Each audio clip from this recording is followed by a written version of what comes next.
I had been planning that dinner for weeks.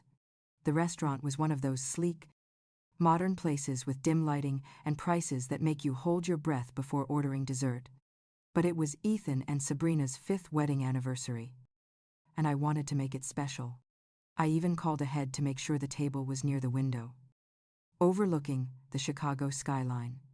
I arrived early, wearing a navy blue dress I'd owned for years, but still loved. Simple, elegant, not flashy. When I saw the waiter setting up the silverware, I double-checked that the champagne I'd pre-ordered was chilled. I had no reason to expect disaster that night. But then again, I didn't expect much from Sabrina anymore either. They arrived 20 minutes late. Of course, Sabrina walked in first, her heels clicking dramatically on the floor like she was stepping onto a runway instead of a dinner reservation.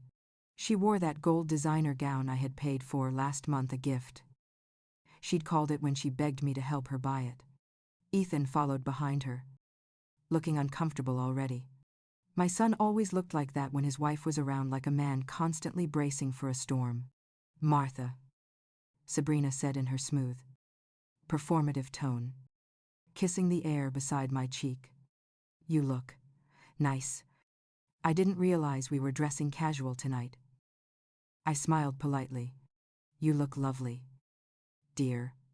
That dress turned out beautifully. Her lips twitched, like she tasted something sour. "Yes. Well, it's a designer piece. Some people appreciate fashion. I do appreciate it," I said calmly, "especially when I've seen the bill." Her smile faltered, but she quickly turned to the waiter. "We'll need another chair. My friend Chloe's coming. She's an influencer, too big following." Ethan sighed quietly. "Babe, this was supposed to be family." "Oh, don't be dramatic," she snapped. "It's networking."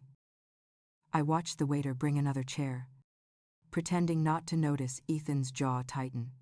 I'd seen that look before. His father used to wear it before long arguments. The dinner started politely enough. I ordered wine. Sabrina ordered something that sounded more like a chemistry experiment than a drink. She talked non-stop about her brand, her followers, her aesthetic. Every sentence started with "I." Every glance at me was loaded. At one point, she leaned toward Ethan's coworker, a sweet young man named Daniel, and said, "You know, Ethan's mom is a bit old-fashioned. She still thinks LinkedIn is social media." I laughed softly, because what else could I do? Well, at least I know how to spell it. The table chuckled, good-naturedly, but Sabrina's eyes hardened. She didn't like being outshined. I should have stopped there. I really should have. But old habits die hard, and mothers don't always know when to keep quiet. She was telling a story about our trip to Paris last year, going on about shopping in Les Marais and eating escargot for the first time. Except it wasn't Paris. I smiled gently. "Oh, sweetheart, that was Venice. Remember the gondola rides? The masks?" Sabrina's head whipped toward me. The air froze. "Excuse me. You said Paris." "Dear. It was Venice. Remember the photo on the Rialto Bridge?" The table went dead silent. Her face turned crimson. Then, with a tight, poisonous smile, she said, "You always have to correct me, don't you? You just can't help yourself. You embarrass me." "Martha." My fork stopped midair. Ethan looked like he'd been punched. I tried to keep my voice steady. "I wasn't trying to embarrass you. You just can't stand that people like me have their own stories now," she said loudly enough for everyone to hear. "You think you're the queen of facts. But you're not. You're just old. And this world doesn't revolve around you anymore."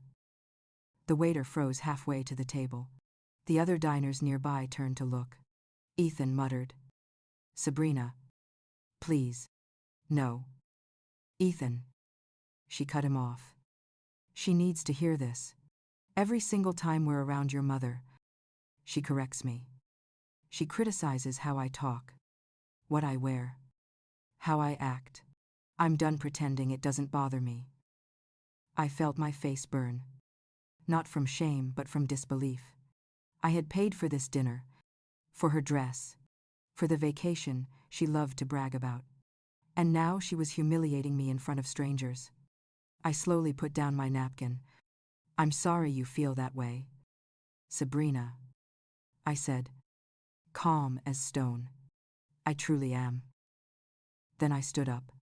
Martha Ethan reached for my hand, but I gently pulled away. I think I've lost my appetite, I said softly. I walked to the hostess stand, asked for the bill, and handed over my card before anyone could stop me. It came to $1. Tea, including the wine she didn't finish. The hostess tried to offer me the receipt, but I just smiled. Keep it. Outside, the night air hit me like a slap. I didn't cry. I just stood there, under the soft glow of the restaurant lights, wondering when exactly my son's wife decided that kindness was weakness. By the time I got home, it was almost midnight. I made myself tea and sat in silence, staring at the city skyline from my apartment window. My phone buzzed. A notification from Instagram. Sabrina had posted a photo of her in that gold dress, holding a glass of champagne. Ethan beside her, smile frozen. The caption read, *, celebrating love and success with family. Some people just can't handle the spotlight number, blessed number luxury life. I stared at it for a long moment. My hands trembled, not with sadness, but with something colder. I whispered to myself, you embarrass me, oh no. Dear, you have no idea what embarrassment looks like. I set my teacup down, opened my laptop, and began typing an email to my bank manager. The first line read, please cancel all automatic transfers to Ethan and Sabrina Reynolds. Effective immediately. The next morning, my phone buzzed before I even had my first cup of coffee. Ethan's name flashed on the screen. I already knew what it was about. Guilt has a particular ring to it, hesitant, apologetic, and about 20 hours too late. Hi. Mom, he said, voice low. About last night, Sabrina feels terrible. Does she? I stirred my coffee slowly, because she looked perfectly pleased with herself when she called me old. Mom, she just got emotional. You know how she gets. She didn't mean. She meant every word. Ethan. There was a pause. I could almost hear him rubbing his forehead, the same way he used to do when he didn't know how to tell the truth. She's under a lot of pressure. He tried again. The brand deals, the followers, people expect her to be perfect. Sometimes she lashes out. Funny, I said, considering her perfection is paid for by someone else. He didn't answer. Silence stretched between us like a rubber band about to snap. I'm sorry. Mom, he finally said. We'll talk later. Okay. No need, I replied. Calm and cool. We already have. I hung up before he could reply. That morning, I didn't cry. I didn't rage. I made a list. A very neat, methodical list. It included words like mortgage, insurance, allowance, trust account, and Sabrina's car payment.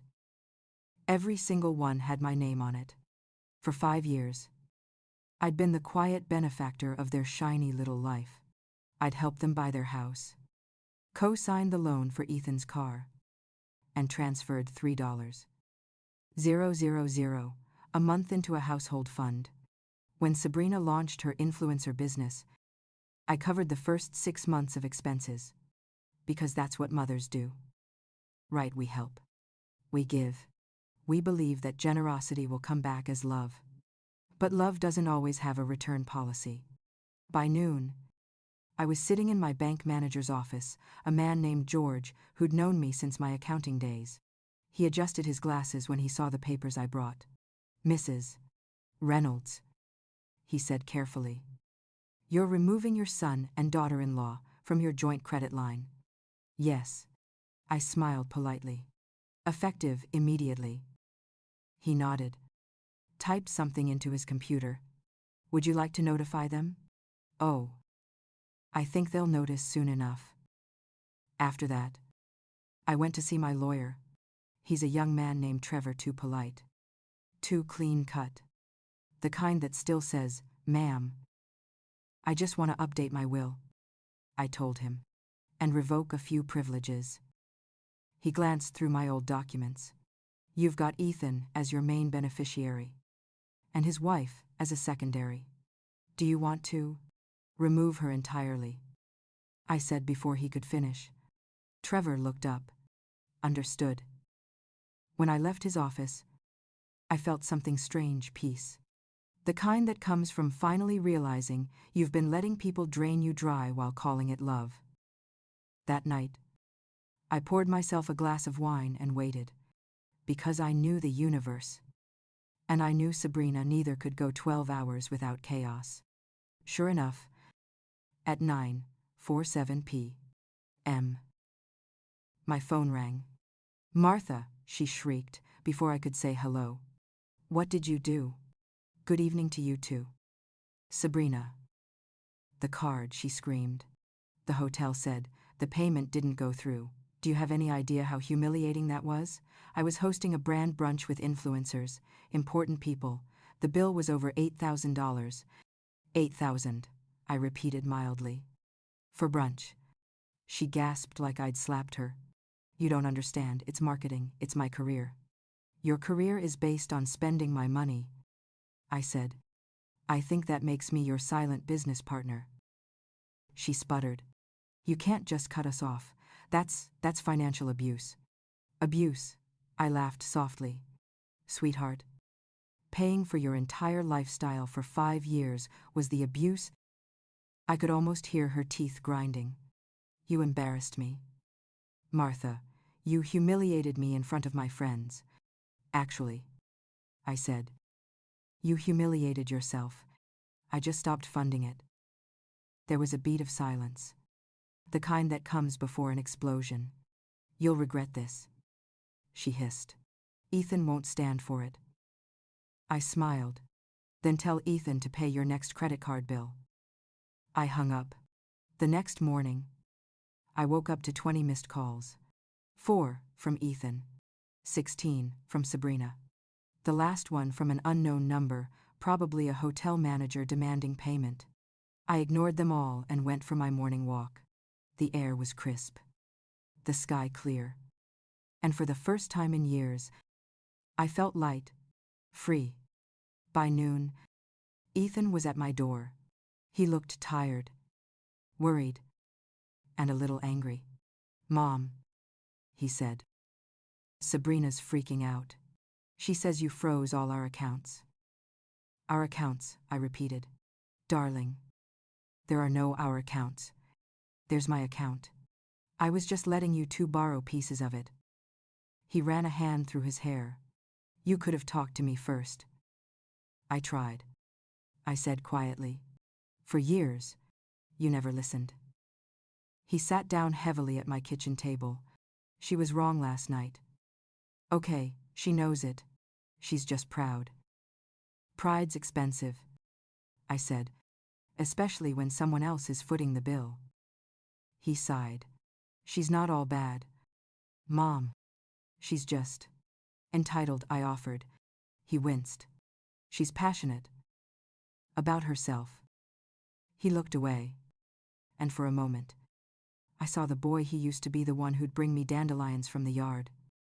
Saying, these are real flowers too. Mom, what happened to you? Ethan, I asked softly. You used to be so grounded. Life happened, he muttered. Bills. Expectations. Sabrina's not easy. But she's trying. She's not trying. Ethan. She's taking... And the worst part is, she's taking you with her. He didn't answer. He just stared at the floor. Ashamed. After he left, the silence in my house felt heavy but peaceful. I made myself another cup of tea and sat by the window again. The same one I'd looked out of after that dinner. Except, this time, I wasn't shaking. I was steady. Later that week, I got an email from the hotel Sabrina had booked for her event. It was written in polite, corporate English, but the message was clear. Dear Mrs. Reynolds, we regret to inform you that Mrs. Sabrina Reynolds' event was cancelled due to non-payment. The reservation has been released. Thank you for your attention. Attached was a photo, Sabrina, standing red-faced in the lobby, surrounded by guests who were clearly leaving. I don't know who sent it to me. Maybe fate. Maybe karma. I didn't smile. I didn't gloat. I just whispered. Lesson 1. Dear, don't bite the hand that holds your gold card. That night, Ethan called again. His voice was softer this time. Tired. She's been crying all day, he said. She says you hate her. I don't hate her, I said. I pity her. Mom. She forgot something important. I interrupted. You can't build a palace on borrowed money and expect it to stand forever. Ethan didn't reply, but I heard the shift in his breathing, the quiet recognition that maybe, finally, his mother wasn't the villain. I ended the call politely. Then I poured another glass of wine, toasted the quiet, and said out loud to no one. Embarrassed, no. Sweetheart. That was me being polite. You should pray I don't get creative. It had been 3 weeks since I pulled the plug on Sabrina's fantasy world. 3 weeks since the credit cards went silent. The designer boxes stopped arriving. And reality came knocking like a debt collector with no sense of humor. For a while, I didn't hear from either of them. Which, honestly, was bliss. My mornings went back to peace, real peace, the kind where the loudest sound was the coffee percolating instead of Sabrina's fake laugh echoing from my phone speaker. Then one afternoon, while I was pruning the roses, my neighbor Linda waved from across the yard. Martha, you might want to see this. She held up her phone. There, it was Sabrina's latest Instagram post. The caption read, "Sometimes you learn who's really there for you when the money disappears." The photo showed her sitting in a half-empty restaurant.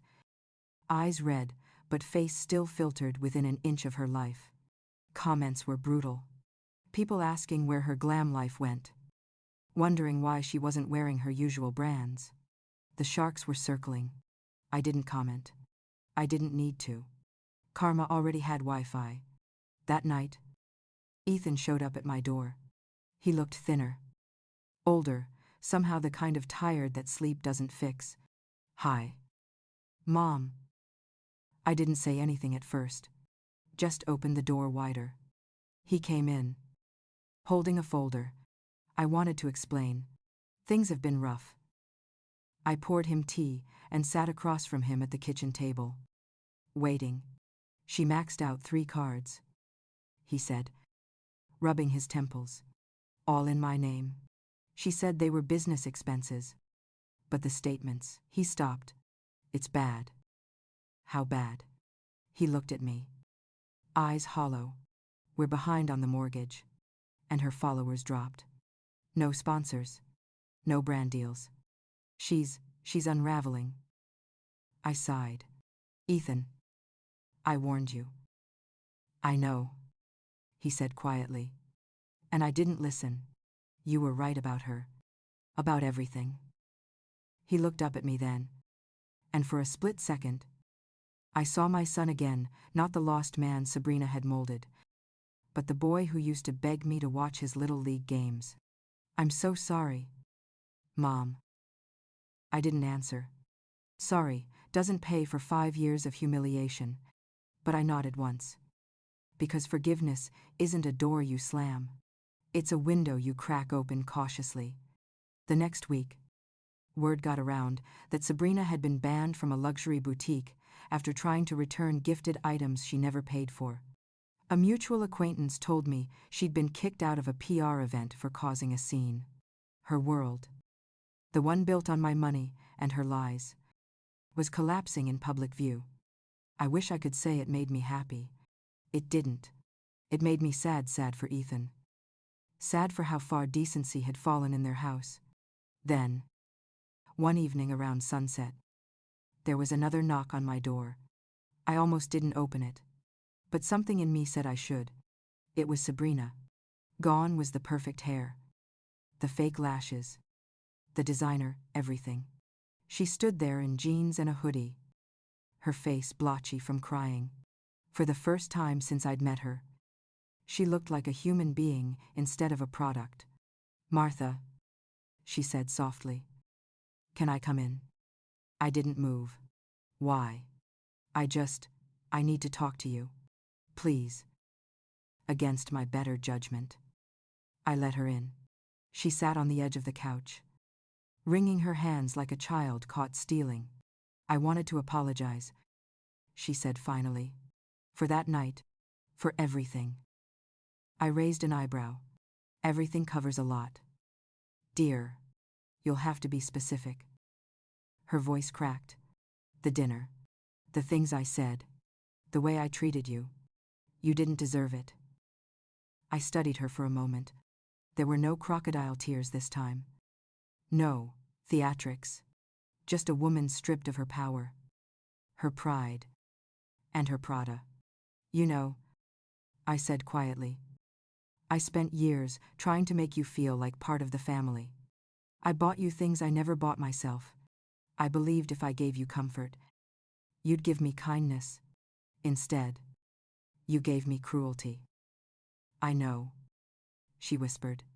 "I thought if I looked successful, people would respect me. I didn't realize how small that made me. And now?" She looked up at me. "Now I have nothing. Not even Ethan. He moved out last week." I didn't say a word. "Martha," she said, tears welling, "I'm not asking for money. I just wanted you to know, I'm sorry. Truly." I nodded slowly. "Then I accept your apology. But that doesn't mean I forget." "I understand." She stood up. "I'll go." At the door, she turned back. "You know, for what it's worth, you were right about everything. I embarrassed myself far more than you ever could have." And then she left. When the door closed, I exhaled a long, deep breath I hadn't realized I'd been holding since that first dinner. A week later, Ethan came by again, carrying a box of his things. He'd moved into a small apartment across town. "I'm starting over," he said. "No more pretending. No more living above my means." "Good," I said simply. "You'll find peace in smaller things." He smiled faintly. "Like you. Exactly like me." He helped me fix a loose cabinet door before he left. Small. Ordinary. Quiet, but it meant more than any luxury vacation ever could. That night, I made dinner for one and ate slowly, savoring every bite. My house felt lighter. My life felt mine again. Then my phone buzzed a text from Ethan. "Mom, I just wanted to say, thank you for cutting us off. It hurt, but it woke me up. I see it now. You saved me." I stared at that message for a long time before typing back. "Love sometimes sounds like no. Son, I'm proud of you." When I put the phone down, I walked to the window. The city lights shimmered below the same skyline I'd looked at the night Sabrina humiliated me. Except now, it wasn't a wound. It was a reminder. A reminder that silence isn't weakness. That grace can be the sharpest form of revenge. I poured myself a glass of wine and toasted the reflection of a woman I finally recognized strong. Calm. Unbothered. Embarrassed, I said softly. Almost smiling. "No. Darling. Empowered." And for the first time in a long time, I felt exactly that.